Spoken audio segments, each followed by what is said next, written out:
Hola, bienvenido a la primera clase de este curso de temas selectos de matemáticas, lo cual me parece una decisión acertada porque hay detallitos de trigonometría y geometría plana que pues están como que perdidos u ocultos de la mayoría de ustedes y son bastante útiles para resolver problemas, que a final de cuentas pues es para lo que se les entrena en la preparatoria, ¿no? Bien, el curso tiene que ver con geometría y trigonometría. Pero para ver trigonometría, pues tenemos que, bueno, el primer tema de trigonometría es la solución de ecuaciones trigonométricas. Para eso necesitamos, ¿cómo se llama? Igualdades, identidades trigonométricas, perdón. Pero antes de ver identidades trigonométricas, pues tenemos que repasar lo que son las funciones trigonométricas. Si pasaste de noche los últimos 2 años de preparatoria y los 3 de secundaria, es el momento de ponerte las pilas y si lo haces bien, pues no va a haber problema alguno.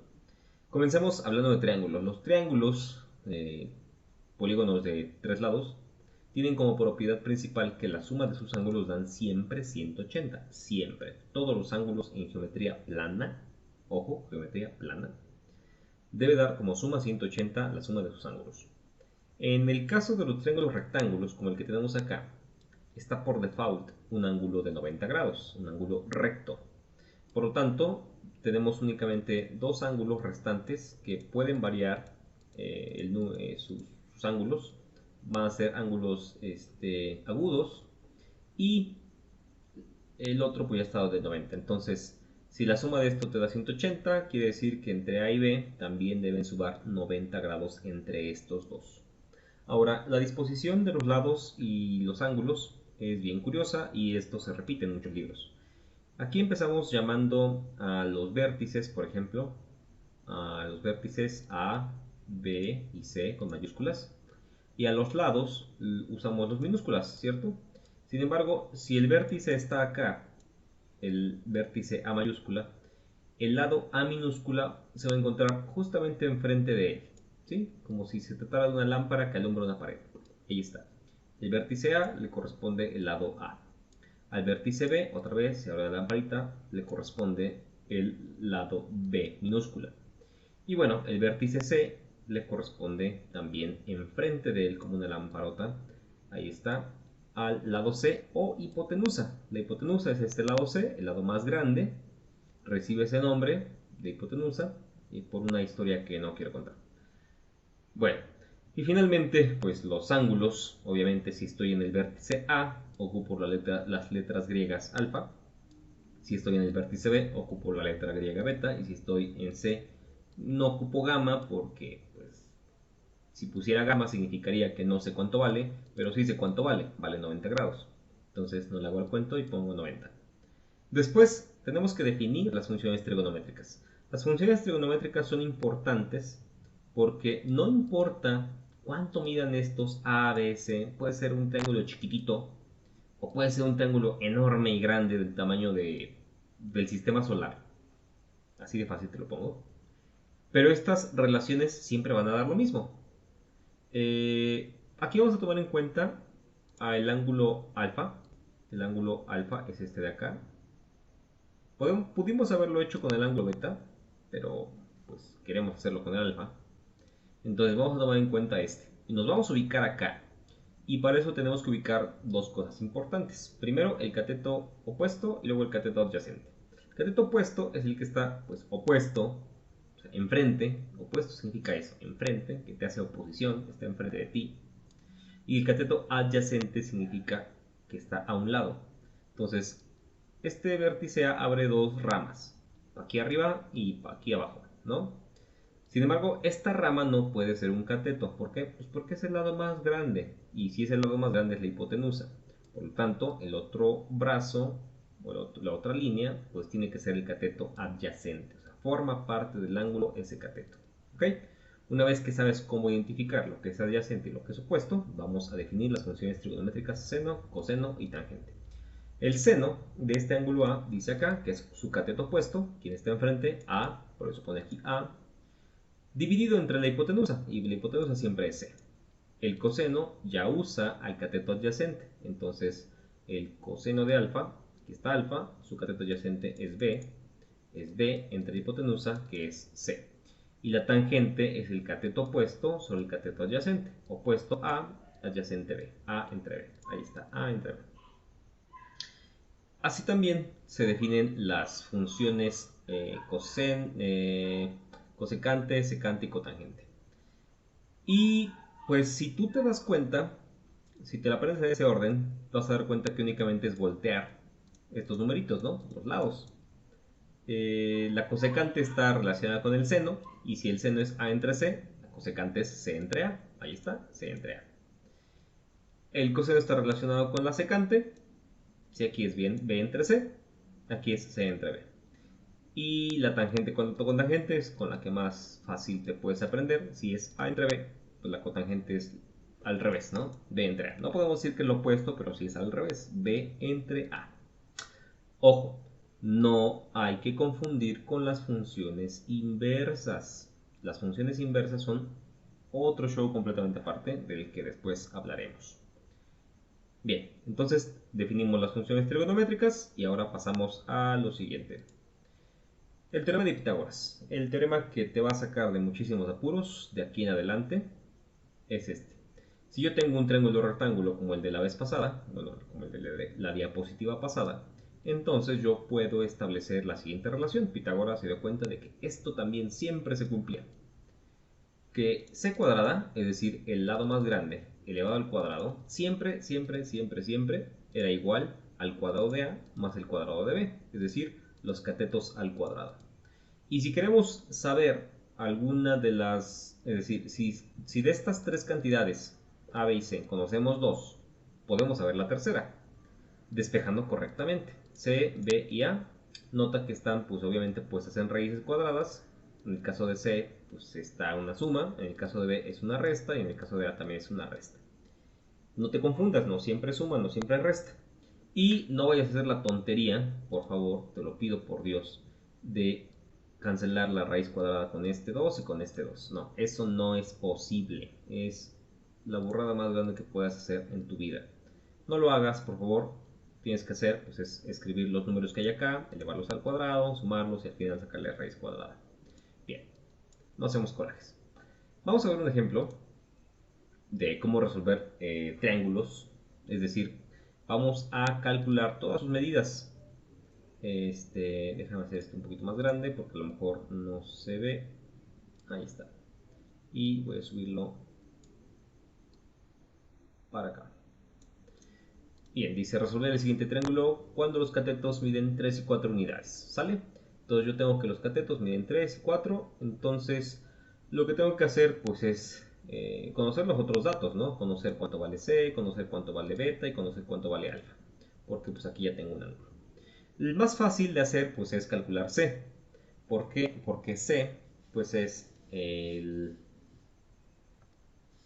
la hipotenusa y yo había visto hace rato que C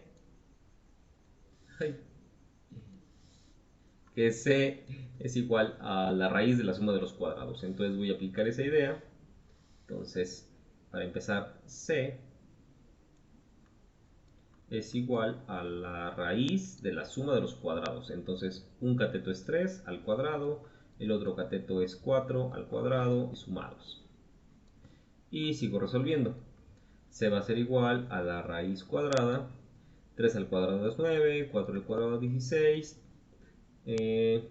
Sigo operando. C va a ser igual a raíz de 9 más 16 es 25 y por lo tanto la raíz de 25 por fortuna en este caso es una raíz exacta. Y la respuesta es que C vale 5. Entonces aquí ponemos que C va a valer 5. Muy bien. Bueno, continuemos. Voy a borrar esto de acá porque pues ya viste cómo se hace, ¿no? Ahora, nos faltan los demás ángulos, tanto beta como alfa. Para eso voy a ocupar pues las funciones trigonométricas, ¿sí? Me faltaban beta y alfa. Entonces, pues puedo ocupar cualquiera de las funciones trigonométricas, realmente, las que sean. Aquí, si estuviéramos en vivo, yo te diría, a ver, dime una función trigonométrica y con eso lo resolvemos. Pero pues no se va a poder. Eso y el uso de la calculadora, obviamente. Vamos a empezar con el ángulo alfa. Entonces, para alfa, para el ángulo alfa, tenemos lo siguiente. Vamos a pensar, por ejemplo, en la función seno. Seno de alfa. El seno de alfa en este caso, ¿quién sería? Recuerda que es el cateto opuesto entre el cateto adyacente. Cateto opuesto, perdón, cateto opuesto entre la hipotenusa. Cateto opuesto en este caso es el 3. Ahí velo, está enfrente del ángulo alfa. Y la hipotenusa la acabamos de calcular, es el 5, 3 quintos. Luego hacemos un despeje, porque lo que aquí tengo es el seno de alfa. Yo solamente quiero alfa. Entonces alfa lo debo dejar solito. Ojo, un error aquí horrendo sería, o sea, niños, no hagan esto en casa, esto está mal, ¿sale? Lo anticipo. Sería decir que alfa va a ser igual a 3 sobre el seno de 5. Y ustedes podrían justificar, pues sí, o sea, el seno va a pasar dividiendo, o sea, va a pasar la parte de abajo, y si ahí está el 5, pues seno de 5. Parece lógico, pero no. ¿Por qué razón no? Déjenme lo explico. Resulta que seno es una función. Esto es una función. Y alfa es el argumento de la función. La función no puede trabajar nada más así. O sea, si yo te digo coseno, dame el coseno. Pues, ¿de qué o qué? ¿Cómo? No, o sea, necesito, o sea, ¿de cuánto? De 20 grados, de 70 grados, de 1000 grados. O sea, pero tiene que ser de alguien. Si yo te digo, dame la tangente, pues tangente de quién? O sea, solito no tiene sentido, ¿de acuerdo? Entonces, eh, yo no puedo pasarlo solito a ese seno y dejar al ángulo así nada más. Lo que necesito hacer es ocupar algo llamado funciones inversas. Y eso ya lo he hecho antes. Y déjame te explico por acá. Por ejemplo, conoces la función x cuadrada. ¿Sale? X cuadrada. De tal manera que si yo te doy varios valores de x, tú me puedes calcular las x cuadradas sin ningún problema. Por ejemplo, que x sea 0, que x sea 3, que x sea 5. En esos tres casos bastan. Cuando x vale 0, ¿cuánto va a ser x cuadrada? Pues 0 por 0, 0. Si x es 3, x cuadrada es 3 por 3, 9. Si x es 5, ¿cuánto vale x cuadrada? Pues 5 por 5, 25. Y así de fácil, ¿no? ¿Qué pasa si en vez de... Bueno, eso es la función, ¿no? Ahora, ¿qué sucede cuando yo tengo x cuadrada y le saco raíz cuadrada? Vamos a probar con los valores. Si x fuera para x cuando x vale 0, cuando x vale otra vez 9, perdón, 3, ya alargué, 3, y cuando vale 5. ¿Ok? Voy a borrar aquí, se ve medio feo, igual. Entonces acá, y acá. Y voy a ocupar otro color. Sale, entonces, ¿cuánto va a valer raíz de x cuadrada cuando x vale 0? Pues va a ser 0 al cuadrado y raíz de 0 es 0. No pasó nada. 3. 3 al cuadrado es 9 y raíz de 9 es 3. Pues le pongo 3. Y el 5. 5 al cuadrado es 25 y raíz de 25 es 5. Nota entonces que hay una correspondencia entre los valores de la función y los valores de x que te fui dando. O sea, no le hizo nada. ¿De acuerdo? Yo tenía x, le saqué raíz cuadrada al cuadrado de x y ¿qué me devolvió? X. O sea, le di 0 y me devolvió un 0. Le di 3 y me devolvió un 3. Le di 5 y me devolvió 5. La razón es que yo estoy ocupando funciones inversas. La raíz cuadrada es función inversa de elevar al cuadrado. Entonces, cuando yo tengo funciones inversas actuando sobre un mismo argumento, me va a devolver el argumento. Y esa es la idea principal de esto. Esto es una función. Si yo quiero que me devuelva el argumento, porque yo estoy buscando alfa, alfa es un argumento. Esta es la función. Para librarme de la función, yo tengo que aplicar la función inversa. Ese es el detalle. Y aplicar la función inversa, tal como la raíz y el cuadrado son funciones inversas el uno del otro. Déjame borrar este cochinero. Y continuamos. Bien. Entonces, la función inversa del seno, del coseno, de la tangente, se escribe sencillamente con un -1 de exponente. Es decir, aquí voy a aplicar la función seno a la -1, indicando que es la función inversa. Seno a la -1 del miembro izquierdo. ¿Quién es el miembro izquierdo? Es el miembro izquierdo de la ecuación del seno de alfa. Igual, y como es una ecuación, lo que hago de un lado lo debo de hacer del otro. Seno inverso de lo que había del lado derecho de la ecuación. ¿Qué hay del lado derecho de la ecuación? Pues 3/5. ¿Ok? Entonces, cuando yo aplico una función y el inverso de la función, lo que va a sobrevivir va a ser el argumento. Por eso, aquí es como si dijéramos se cancela este con este. Bueno, en realidad se anulan sus efectos y va a quedar alfa igual a. Y aquí pues lo dejamos como seno a la -1 de 3/5. Este es un valor que debemos de buscar en la calculadora. Déjame agarrar la calculadora y busco la función inversa seno inverso, paréntesis 3 entre 5, cierro paréntesis, y me da 36.86. Entonces esto es igual a, da más dígitos, ¿no? Pero 36.86. Ese es el valor. Ojo, alfa, ¿qué es? Es un ángulo. Está ahí arriba. Entonces, a este valor le tengo que poner el simbolito de que son grados, nada más. Vamos a transcribir este valor. Y aquí son 36.86 grados. Ahí está, grados. ¿Sí? Vamos a ocupar un razonamiento parecido para el siguiente. Vamos a borrar esto de acá. No pensé que fuéramos a ser tanto mugrero, pero pues ni modo, hay que limpiar.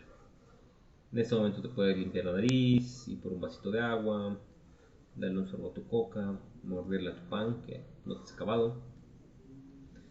Y ahora, para beta. ¿Cómo se escribe beta? Ah, ya. Ahí está, para beta. Como un corazón de lado. Para beta puedo usar otra función trigonométrica. Por ejemplo, vamos a usar la tangente, ¿les parece? Tangente de beta. ¿Se acuerdan cómo se define? Se define como el cateto opuesto entre el cateto adyacente. ¿Quién es el cateto opuesto? 4. ¿Sí? Está enfrente. Y el adyacente es 3. Vamos a ocupar la función trigonométrica inversa. Tangente a la -1 de lo que ya estaba de ese lado. Tangente de beta igual a la tangente a la -1, o sea, función inversa del 4/3.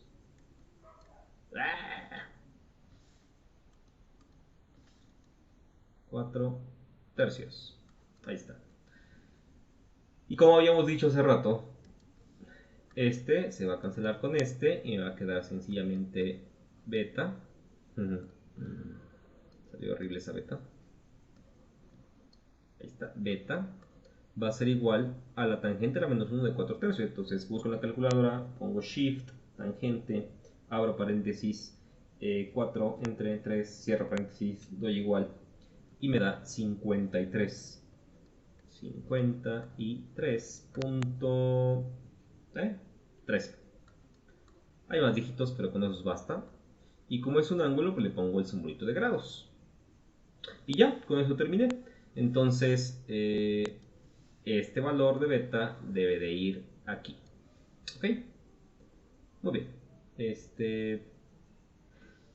Hay otro ejercicio. Aquí está. Beta, alfa. Hay que calcular beta, alfa y a. Este se va a quedar como ejercicio para ustedes. Para que practiquen. No se va a revisar. Pero pues después paso los valores ahí en el grupo. Y pues háganlo con cuidado. Entrenen su memoria sobre las funciones trigonométricas. Y ya. Adiós.